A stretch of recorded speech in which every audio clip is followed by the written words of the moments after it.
ស្ងប់ស្ងំខ្យល់ត្រជាប៉ាំងបេះដូងអនុស្សាវរីយ៍នៅតែដើរតាមខ្ញុំធ្លាប់គិតថាស្នេហ៍យើងមិនបែកបាក់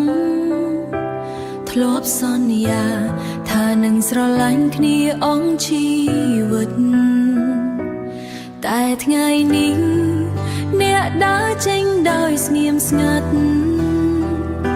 ទុកឲ្យបេះដូងខ្ញុំឈឺដោយគ្មានពាក្យអ្វីពាក្យស្រឡាញ់ដែលអ្នកធ្លាប់និយាយឥឡូវនេះវាដូចជាខ្យល់កាត់បេះដូង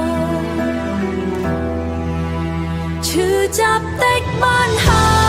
យកុំឲ្យបេះដូងខ្ញុំបែកបាំងជាងនេះ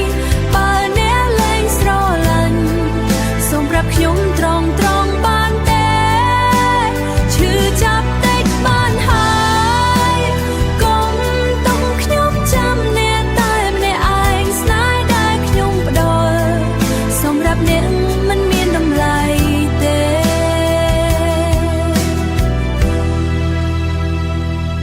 រូបថតចាំងនៅលើទូរស័ព្ទខ្ញុំមើលពេលណាទឹកភ្នែកក៏ធ្លាក់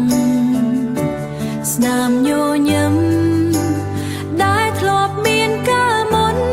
ឥឡូវសល់តែការឈឺចាប់ក្នុងចិត្តខ្ញុំស៊ូបេះដូងខ្លួនឯងរាល់យប់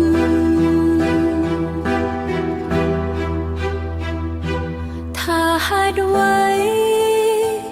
នៅតែនឹកអ្នកថ្ងៃណាមួយ